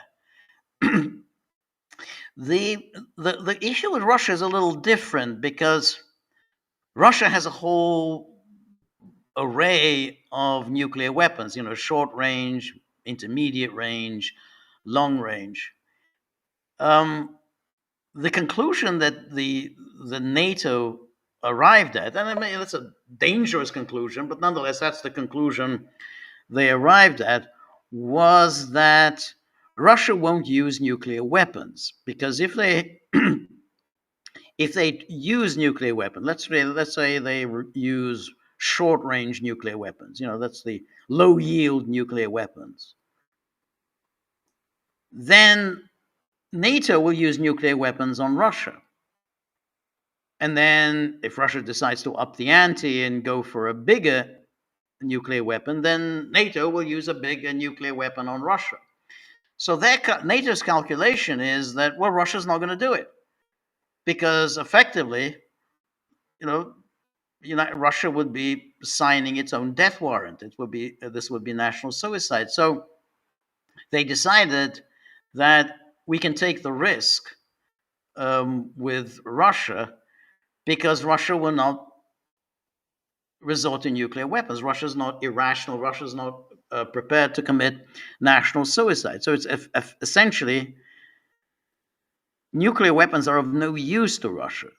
They are of use to Venezuela or North Korea for a kind of, if you're a small country, that's your last means of defense. But as a way of fighting a war, it's actually quite useless. I mean, you can't fight a war because you get hit. They're going to hit you with nuclear weapons, and who wants that? I think in terms of why Trump wants to stop picking on Russia, I think the answer was in your previous comment, which was that he wants to get Russia on board against China. I don't think it's going to happen, but I think that's Trump's thinking. It makes no sense for Russia and China to be aligned against us. We have to think about China. China is the long-term threat. He doesn't see Russia as a long-term threat. He sees Russia, on the contrary, as a kind of a possible long-term partner, with all their natural resources and the Arctic and so on. And so he wants to get Russia on board for that. And it may well be that, if he really is thinking seriously about bringing this war to an end on terms that he's going to get attacked in the media, he's going to get attacked by the Europeans, all the foreign policy elites, everyone's going to attack him for betraying Ukraine, selling out Ukraine. So if he really is going to go down that path and say, we're going to get attacked, I'm going to get attacked for all of that, and I'm going to weather it. I'm going to weather these attacks. And the way I'm going to weather it is say, well, okay, yeah, it looked like I sold out Ukraine, but look what else I'm doing. I'm scooping up Latin America for ourselves. This is going to be our empire. We're going to outdo all of my predecessors, all of the McKinleys and Teddy Roosevelts and everybody. We're going to outdo them because all of these countries are now going to be beholden to the United States. So therefore, you know, yes, I'm going to get attacked for Ukraine, but my argument is going to be, but look what we've got instead, and that's a lot better than a ragtag, useless country like Ukraine. Namely, we've got all of this. Latin America is now truly America's backyard. So that's possible. He may be thinking in those terms that if he's going to go down this path, and I'm not sure he is going to go down the path of essentially cutting Ukraine off and bringing this war to an end, then, well, one way of of dealing with the bad impression that leaves is, well, we've got some compensation. We've got Latin America, so yeah, that may well be. So anyway, thank you so much, Cynthia and Anne Marie. Where is it? Yeah, just a moment. Yeah. Anne Marie, always very good to see you. Thank you so much. It says, good evening, George and Gagglers. Compliments on your German. thank you so much, Anne Marie. I really appreciate that. That's really good. They, that, yeah, I appreciate that. So that's very flattering on my German.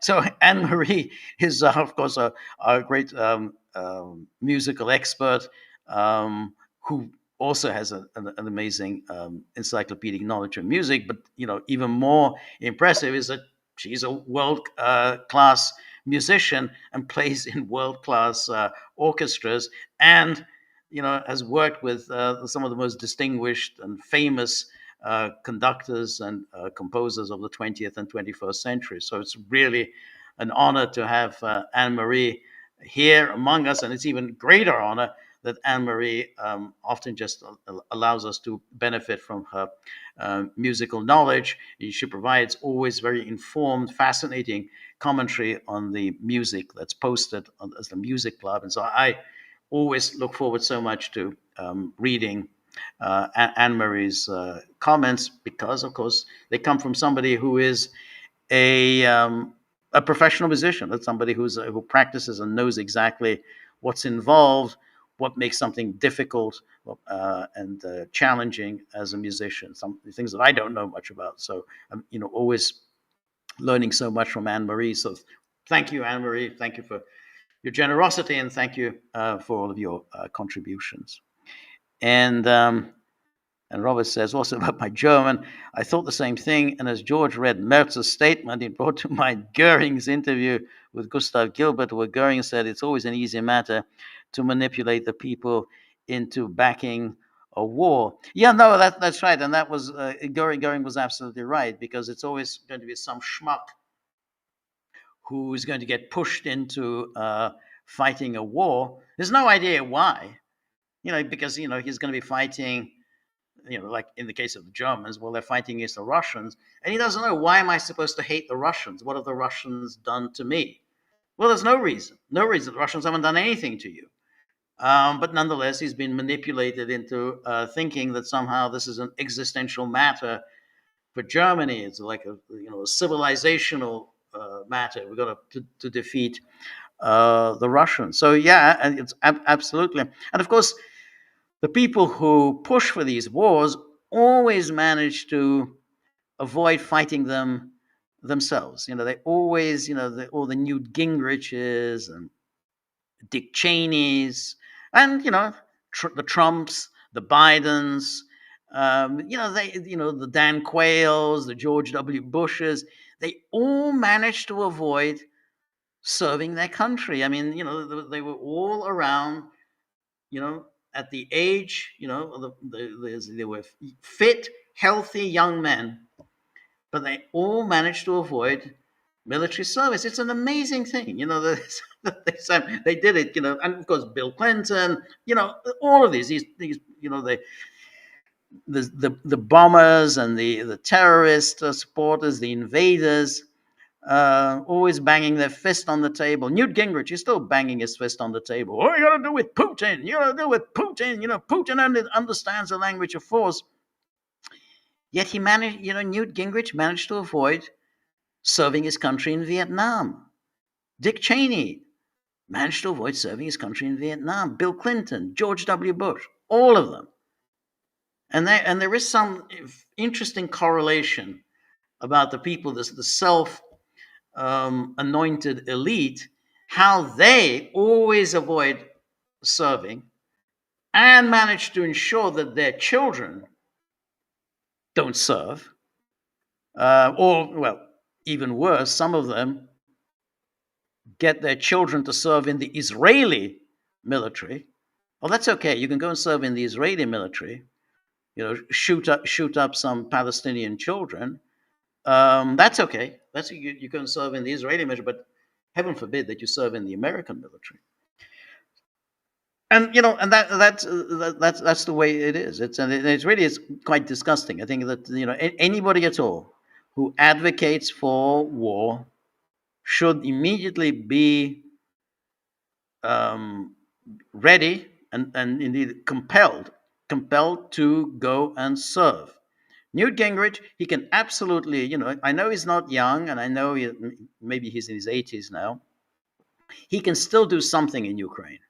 I'm quite sure, even if you can't send him to the front, and I'm sure you can send him to the front, but let's say, to be generous, we're not going to send you to the front.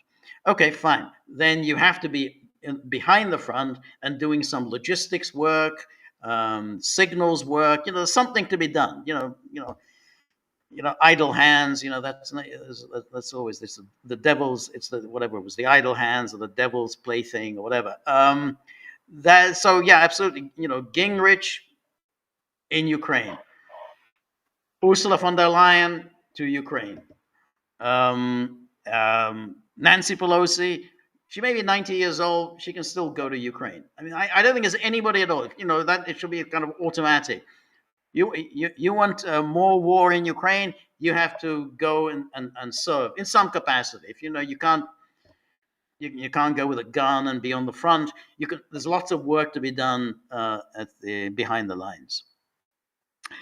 So anyway, but yeah, I mean, you're absolutely right, Robert. But yeah, Goering, he had some very shrewd insights. I mean, the Nuremberg tribunal. I mean, he was always he had rather amusing comebacks to some of the prosecutors' arguments. I remember there was one because he was challenged on the issue of that Hitler was presenting you with these military plans, and none of the generals raised any objections to these plans. That's shocking. And then Goering says, well, since when have generals ever raised any objections to the military plans of their political leaders? I mean, it's just self-evident. The political leaders issue their directives, and everybody has to follow the directives. I mean, you can't have a general coming in saying, well, I don't like this plan. I'm not going to take part in this. But this plan is okay. I'll take part in that one. And then another general says, well, I don't like this, and I'm going to, I'll go for that. So that's, you can't do that. Of course, that's absolutely true. There's, for whatever the army, generals have no option, or any soldier. Basically, they have to follow orders. I mean, it's just the way it is. And the idea that you can expect anyone to say, well, I don't really like this. I don't think I'm going to follow these orders. It's just that's just not the way any military. There's American military, Russian military, Nazi Germany military. It's always it always works the same way. And that's, I think, the point that Goering made. Of course, it didn't help him very much. I mean, it was inevitable that he was going to be sentenced to death. Though he managed to evade the death sentence, there was still the how somebody always remained a kind of a mystery how that was pulled off. the cyanide pill. But it wasn't a mystery. But it was an American soldier that passed him a cyanide pill so he could evade the death sentence. But anyway, Richard Phillips says, I will say this again. America wants this war to continue, but doesn't want it to escalate. They just want Russia pinned down in the war. And you are buying their weapons and Russia gas sanction. It's a very simple explanation, but to me, it's perfectly logical. All Trump cares about is deals and money. He's not ideological. It doesn't care about geopolitics, in my opinion. It's hard to truly care about something you don't understand. Well, as I say, I mean, I think when I was um, discussing Cynthia's question, I do think Trump has an idea. I mean, I think he does see that the Western Hemisphere, that's America's domain. That's what's going to make America the dominant power. He doesn't see any benefits at all in Europe. He thinks Europe is just a basket case, economically a basket case. They're not at the cutting edge in anything in industry and AI. There's just there's nothing for in Europe. So he sees that Europe is just something that's once was great, once was had a great history, but now it's a waste of time and a waste of energy, and worse, from Trump's perspective, they're trying to drag him into a war. And he knows this, he realizes this, that they're trying to drag him into a war with Russia, which obviously is very dangerous for the United States, but also he just doesn't see any reason for it. He sees no reason to go to war with Russia. That doesn't mean that he's going to avoid it. He may well not be able to avoid it, but I think that's his thinking. So there is a geopolitical strategy underlying it. Who wants the war to continue? I think the Europeans do. I think the Europeans, there's no question. I mean, that's exactly their strategy. I think Trump wants to end it, but I think it's going to be very difficult for him because I think he's still a part of NATO. And as long as you want to maintain your role as the leader of NATO, as the defender of last resort of NATO, as long as you play that role, you're going to continue with this war. And worse, you're going to get yourself sucked into a shooting war because that's the European strategy. And unless Trump kind of washes his hands of this, clearly, gets himself out of this, he is going to get himself into this war, a direct war with Russia. That's what the Europeans are planning for this. That's their goal, and unless Trump really does something really hard, then I think he's going to avoid. He's not going to be able to avoid this war with Russia. He's got to really make clear to the Europeans that he's not going to play their game, and that is not an easy thing. Anyway, thank you, Richard. And then Richard goes on. I think Trump's understanding of geopolitics is perhaps on the level of an 11-year-old child, maybe early teens. As I say, I don't. I wouldn't characterize it as that. I mean, I think that I can see what he's trying to do. I don't think trying to overthrow Maduro is going to get him there. I think that's a highly risky, highly dangerous activity. It didn't work for him during his first term. Not sure he's going to be any more successful in his second term. And as I say, those various CIA coups and assassinations that they have a lot of experience with through the 60s and 70s and 80s, I'm not sure that that they're necessarily going to work this time around. So anyway, Steve K9 says the Venezuela thing is so dumb. I avoid paying any attention unless something major happened. It's sad that some possibly innocent people have been killed. I think quite likely quite a number of innocent people killed. I mean, it's just they're not establishing any basis for deciding all these people are involved in drugs. I mean, it's just simply, well, we just shot up a boat. Oh, they were all drug dealers. I mean, it's just it's an absurdity. It's a lot sadder that probably 1 million people have died on both sides fighting in Ukraine, including plenty of civilians. Why does the U.S. Behave this way? It reflects our rulers. And it's as I say, the thing about Latin America is the United States always fights these wars or the coups and the assassinations without incurring any casualties. So that's the plan. We can do all this, the misery that we inflict on others, then they have to suffer with the consequences. But the Americans managed to avoid suffering any consequences themselves. I mean, the wars in Central America during the 1980s, so the Reagan's wars, were extraordinarily violent and led to enormous loss of life. But the Americans didn't really lose anything very much. The worst they received was that they got that ruling against them by the World Court that said, hey, this was a completely illegal war that the United States is waging against Nicaragua. Okay. The Americans just simply shrugged their shoulders and say, well, what do we care what the World Court says? But otherwise, they didn't really suffer any casualties. In a way, Ukraine is the same as that war. Other people are suffering. Other people lose their lives, but the Americans, they don't lose lives. Europeans also don't lose lives. Then ultimately, you have to then say the Russians and the Ukrainians, have gotten themselves into this situation whereby the Russians, Ukrainians, Slavs, who already have a serious demographic problem. I mean, they already have a serious birth rate problem. Well, they're killing each other. But the West, they manage to just sit and watch and keep stirring it. So you can say who's dumb, who isn't. I think who's dumb are the people who are getting killed. That's who's dumb.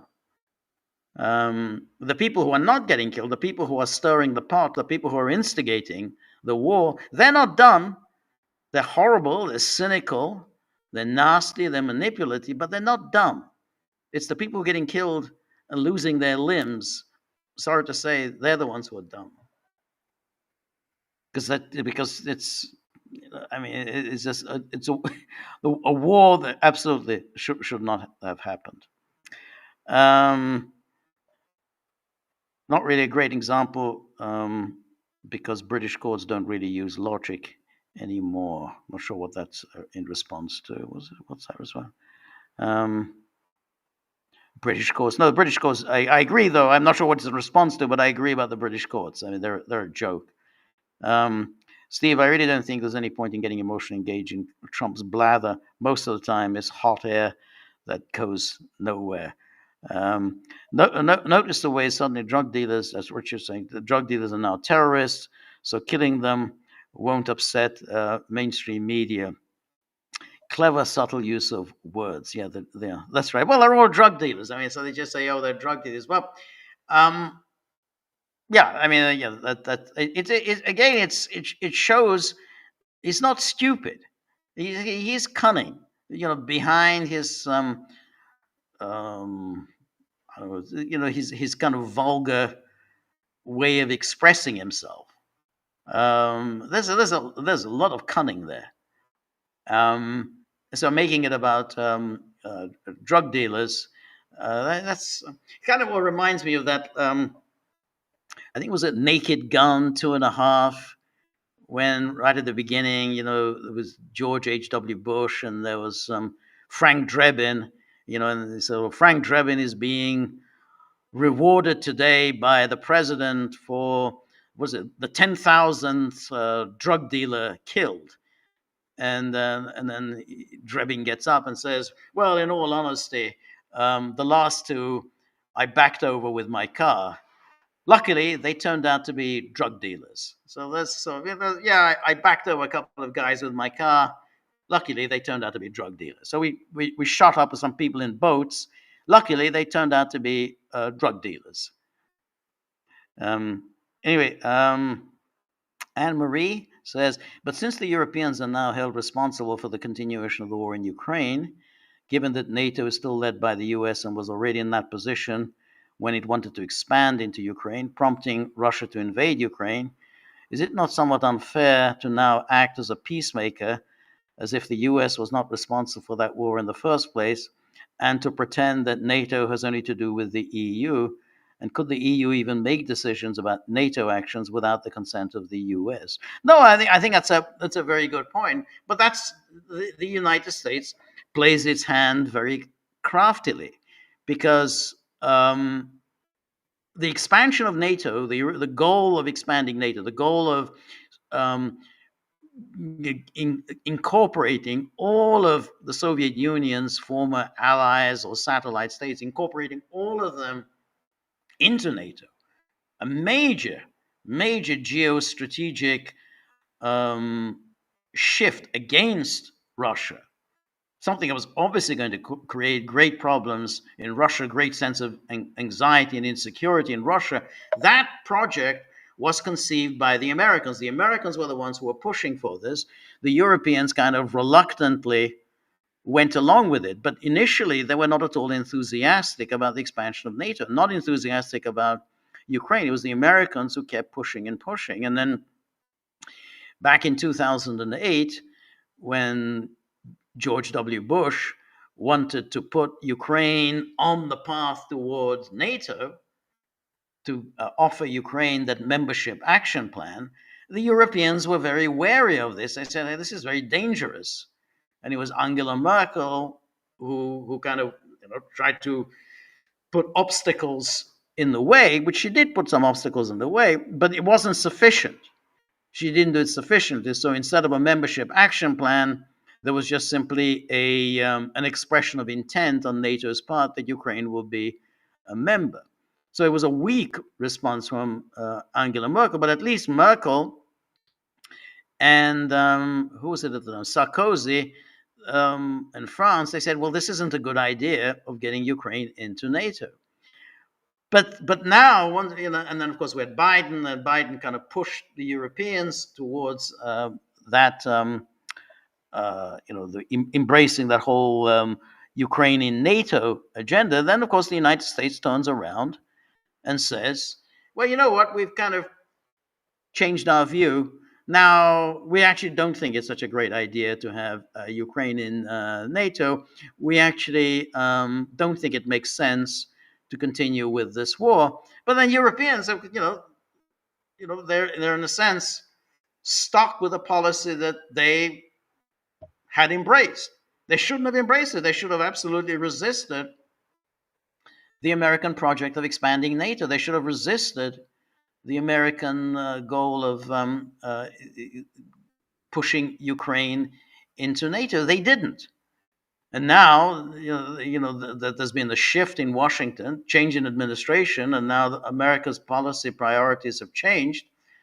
They're left holding the bag. Well, yeah, I mean, anyone could have seen that was coming. That the Americans can shift their policies, and then the Europeans are now stuck. And so, you see, it is obviously what you said, that it is really unfair that the Europeans are now being held responsible. But the Europeans have brought this on themselves. There was always an option. They could always have distanced themselves from the US position and have said, no, I really don't think, we really don't think that this expanding NATO, turning NATO into this anti-Russian alliance, pushing out the alliance right up against Russia's borders, I don't think it's a good idea. But they didn't. They lost that opportunity, and now they're stuck with this policy. So, so the way you put it is right. They wanted to expand into Ukraine, prompting Russia to invade Ukraine. Is it somewhat unfair to now act as a peacemaker? Yeah, it's unfair, and it's also fundamentally dishonest. However, there's no one else who can bring this war to an end in the West. The Europeans are stuck with this policy. They don't. They want the war to continue. The only way this war can be brought to an end anytime soon. I mean, it can obviously be brought to an end through fighting, but which could go on for another few years, and I don't know how many lost lives. But the only way now is if the United States says, enough, we're going to make major concessions on Ukraine and then just wrap the whole thing up. Only the United States can do it because the Europeans haven't done it. The Europeans could have done exactly what Trump is now doing. In 2022, 2023, the Europeans have absolutely gone to Biden and said, we don't want to go along with this war. This war is a disaster. It's terrible for our continent. We are going to put forward our own peace plan. The Macron, Schultz peace plan. And then Biden would have thundered and Blinken would have thundered. But, in theory, they could have done it. They could have done it. We're going to go ahead and we're going to sign a peace agreement with Russia. And, America, you can continue with your war, but we're not going to cooperate with your war. You're not going to use our territory to continue with your war against Russia. So the Europeans could absolutely have done it. They did it in the past. You had, the days of in the 1980s when they defied the Reagan administration on the gas deal. A lot of pressure was applied against Europe that they should cut themselves off from Soviet gas. They defied the Reagan administration. Back in the early days of the Gulf War, in 2003, Chirac and Schroeder, the German chancellor at the time, said they weren't going to cooperate at all with the U.S. plan to invade Iraq. You're not going to use our bases for this invasion. You're not going to use our transport infrastructure to send forces to Iraq. So they could have absolutely gone to the Biden administration and said, we have our peace plan, and we're going to work with the Russians for this peace plan, and we're not going to cooperate in your war. They didn't do it. So since they didn't do it, now it's up to the Trump administration to haplessly, probably not very successfully, to end the war. But somebody has to do it. The Europeans didn't do it, so now the onus is on Trump. In principle, I'm not sure Trump is going to do that, but in principle, that it could work if Trump really goes through with it, just as it could have worked if Macron and Schultz had pursued seriously peace 2-3 years ago. Anyway, thank you so much, Anne-Marie. And then Richard Phillips says, does Lindsey Graham, don't forget Lindsey Graham, he's the worst of them all. Yeah, he is he's definitely one of the worst. Also, of course, avoided military service himself. And, that's always the key.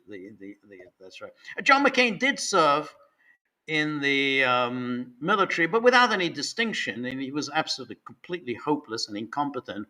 But because his father was, very big in the U.S. Navy, he was somehow managed to glide through his military career, because his family was, very, had served with some distinction. As I say, his father was a senior admiral. But at least he did serve, however buffoonishly so, and probably lost the lives of a number of his servicemen. Anyway, my time is up. So thank you, everybody who joined me. Thank you so much for all of your questions and comments. I really appreciate them. Thank you above all to those who put something into the tip jar to facilitate this the Gaggle. Really appreciate that. It was very generous of you. I have to thank, say thank you on behalf of the dogs. You're not going to get a thank you from them. You just get complaints. So they wake up, they go, they complain to me, they blame me for everything. But I however do thank you. So really appreciate that. We're going to do some more podcasts over the weekend, and then next Monday, it's the joint live stream with Peter, 10 a.m. Eastern Time, and then next Tuesday, we're going to be back for another live stream, 3 p.m. Eastern Time. Until then, all the best. Thank you. Goodbye. See you soon.